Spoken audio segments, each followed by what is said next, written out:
Vexillolography. What does that mean? Vexillolography is the art and practice of designing flags. In this study, we're going to take a look at flags. Flags are very important and are a part of our everyday life. All countries around the world are represented with a flag. We have flagpoles here at school. We have flags in every classroom, and probably most of you have a flag at your home. When we're talking about the study of flags, some of the terminology includes vexillology, which is the study of the history, symbolism, and usage of flags. A vexillologist is a person who studies flags. Vexillography is the art of flag designing. And a vexillographer is a person who designs flags. Of course, since this is art class, we are more concerned about the study of flag design and how to design a flag. And by the end of this lesson, you will become a vexillographer and you will be designing your own flag. Let's first talk about a brief history of flags. One of the oldest known flags to ever be found is called the Shaddad Standard. And this is actually a bronze flag. It's located here on the picture on the left. And it dates back to around 2400 BC. And this was found in Shaddad, Iran. The drawing on the right indicates probably the setup, how this flag probably looked when it was being used. Since that time, flags have been used all around the world. Oftentimes in European heraldry, kings had their own flags and pennants and banners, and their armies would take these flags, pennants, and banners out to battle with them to represent that kingdom. One of the oldest known flags that is still being used today is the flag of Denmark, named the Dannebrog. It holds the world record for being the oldest flag design still used today. Some people date this back to 1219. The U.S. flag has gone through 26 changes since 1777. As you see here, the Grand Union flag, which dates back to 1775, and we have our current 50-star U.S. flag. Now, our current flag now was adopted in July of 1960, and right now it is the longest used version of that flag. So let's talk about flag shapes, flag design. So when we talk about flag shapes, there are several different shapes that flags come in. Squares, rectangular, swallowtail, the guidon, the burgee, the swallowtail and tongue, triangle, double triangle, or a flame, and the pennant. And of course there are several others. What some of these flags look like out in the world, of course, rectangular, our North Carolina flag would be considered a rectangular flag. The flag of Switzerland is a square flag. All four sides are equal. The flag of the state of Ohio is a burgee, and it's the only one of the 50 state flags with that specific shape. The flag of Nepal is the only flag in the world that does not have four sides, and we can see that it is in the shape of a double triangle. So when we're talking about flag designing, there are some basic patterns of flags that we must study first before we get into this project of actually designing a flag. Flags often inherit traits seen in traditional European heraldry designs, and as a result, patterns often share names. So let's take a look at them now. There are 12. First, we have the border, and this is, of course, a simple design. That's when we have a rectangular flag, and we just have a border going around all edges. And we see there an example of this would be the flag of Maldives. The canton design, of course, the example for that is the flag of the United States of America. The blue field with the stars in it is called the canton. Well, when we take a flag and further divide it up into 4 parts, we call that a quadrisection, or it's sometimes called a quarterly. Think about the flag of Maryland. It follows this design, and of course, as we see here in the example, the flag of Panama. Our next pattern is the Greek cross. Of course, we've already seen this with the flag of Switzerland. The next type of cross we see often in flags is the symmetric cross.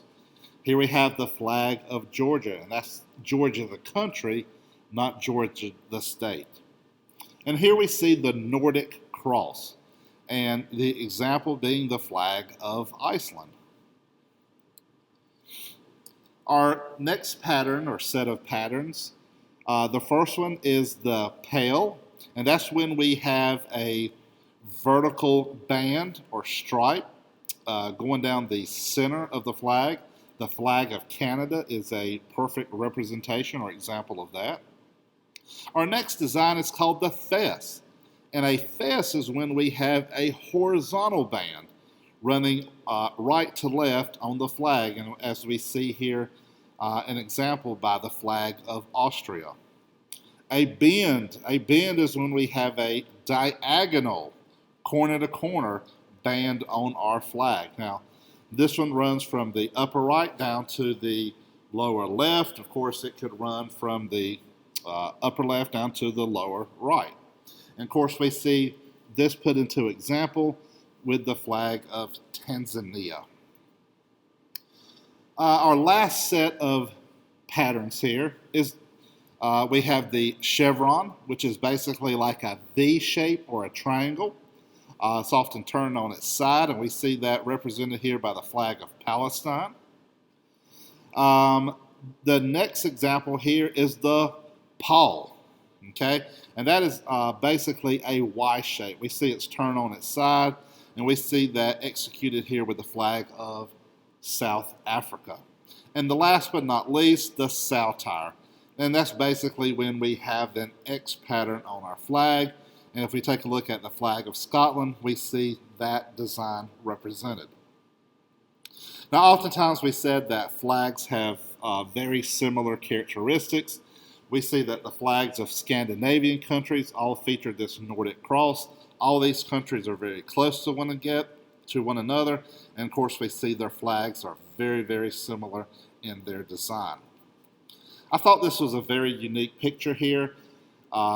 We had the UK flag at the bottom, and if we actually look at the flag of England, the flag of Scotland, and the flag of Ireland, and if we were to combine all those, we come up here with the United Kingdom, which incorporates all those countries.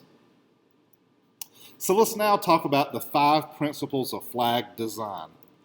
And the 5 principles of flag design comes from a little book called Good Flag, Bad Flag, How to Design a Flag. And this was compiled by Ted Kay. And this is in association with the North American Vexillologral Association.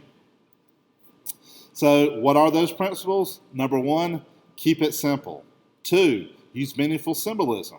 3, use 2 to 3 basic colors. 4, no lettering or seals. And 5, be distinctive or be related. So let's dive into those. First of all, keep it simple. The flag should be so simple that a child can draw it from memory. This is oftentimes a rule that is broken. People often complicate their flags. They put a lot of design on there. They make them very busy. But with this aspect, as the old saying goes, less is more. And of course, you can see the examples up here of what works and what does not work for keeping it simple. Here we see the flag of San Francisco.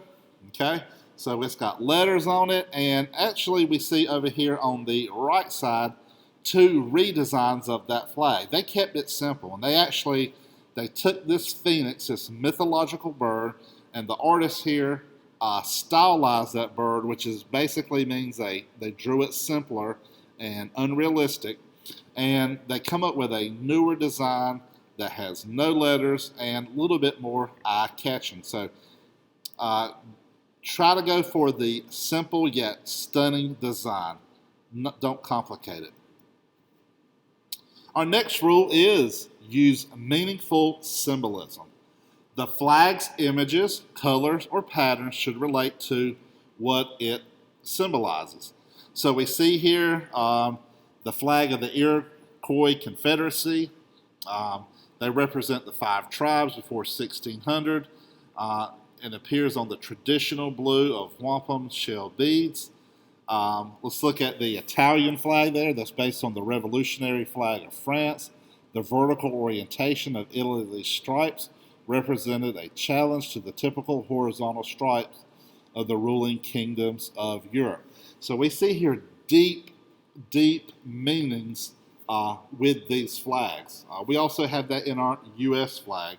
The 13 stripes represent the 13 original colonies.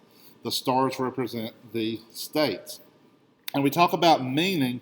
Let's take a look at the flag of Denver. Margaret Overbeck, a Denver high school student, designed the flag in 1926. And of course, we see here the meaning of everything on that flag. The blue represents the blue sky. The yellow circle represents the sun and the gold in the hills. The white kind of chevron design represents the snow caps and the Native American heritage. And of course, the red represents the mountains or the red earth of Colorado. Our next rule is use 2 to 3 basic colors.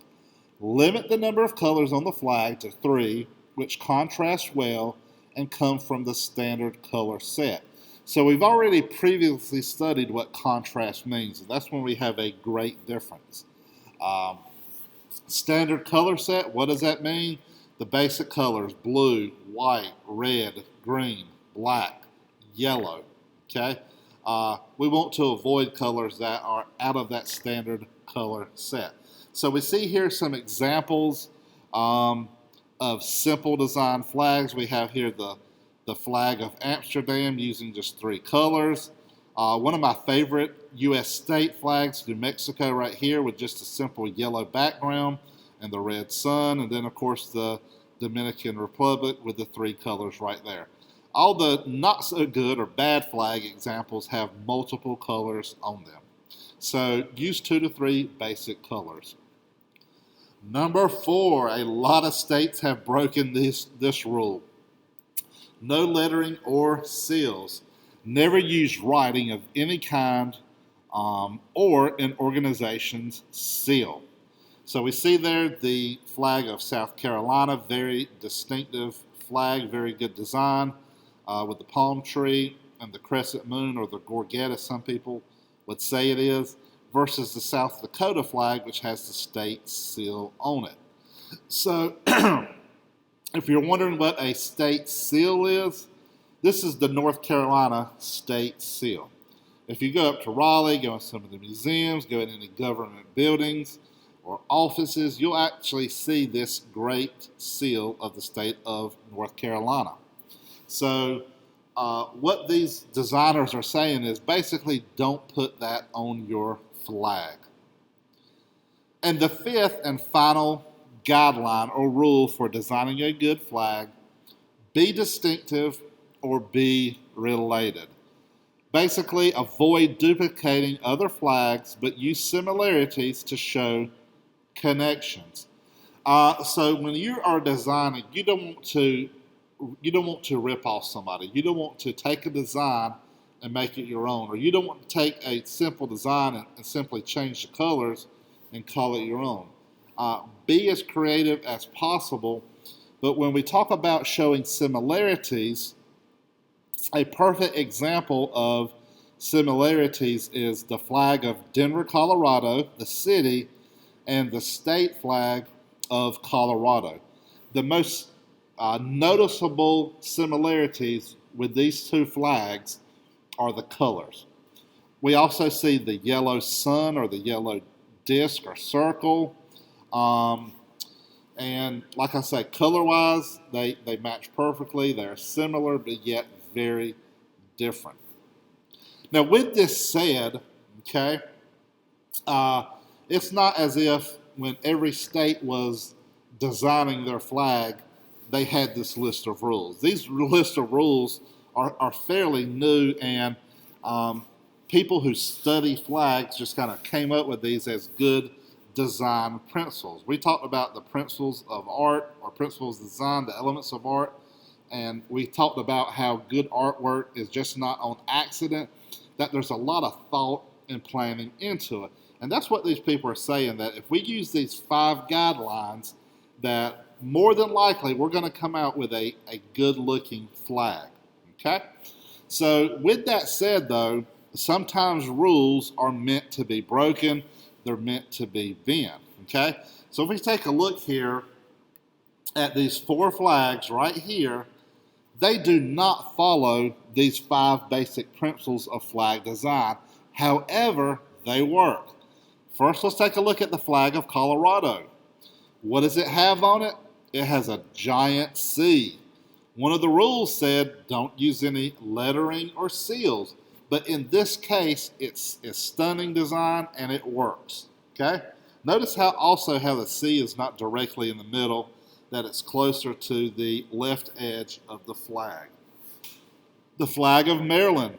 Okay, the flag of Maryland, it uses more than 2 to 3 colors, and it is really not a simple design. When we think about could a kid draw it from memory, that might be a little bit difficult to draw that flag from memory, but yet this flag of Maryland, very, very popular. A lot of people like it. Looks great, and if you're to go to Maryland, you can buy hats, coffee mugs, all types of items that has this flag on it. The next one is the California flag. Okay, what rule does it break? It has lettering. It spells out California Republic. Now, the people that come up with these guidelines, they said don't use lettering or seals, but like I just said, sometimes rules are meant to be broken or bent. Another very popular flag with the bear, the red band, the words California Republic, and of course the star. And last but not least there, the South African flag. They've got about 6 or 7 colors up there, but it works. Okay, so just think about that when you are designing your flag. Sometimes we can bend the rules. The rules are there to help us, but sometimes we got to make decisions on our own for making a good flag design. And of course, this last page right here just says test yourself. It's basically asking you to look at each flag and using those 5 principles of design, what is a good flag and what is a bad flag. So with that said, these are the rules that we're going to follow when we're designing our flag. Okay.